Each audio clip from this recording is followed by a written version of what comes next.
আসসালামু আলাইকুম। আমি দুলন চাপা রান্নাঘরে সবাইকে স্বাগত জানাচ্ছি। আজকে একদম নতুন আঙ্গিকে একটি বেগুন ভাজা করব, আর এটা খেলেই বোঝা যাবে এটার কতটা স্বাদ।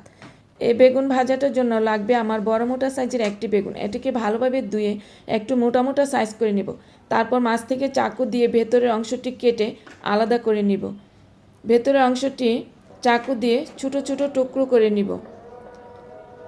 ছোটো ছোটো টুকরো করে তার মধ্যে আমি একটি ডিম দিয়ে দিব।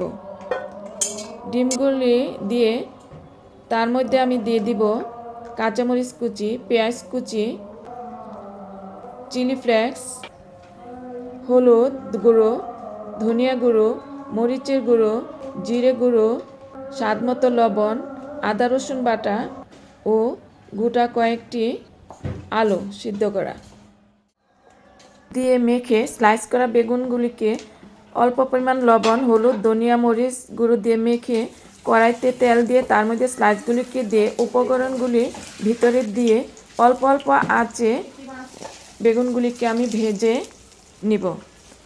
এটা সাথে একটা শুকনো মরিচ ভেজে গরম গরম পরিবেশন করলে একবার খেলে বারবারই খেতে ইচ্ছে করবে।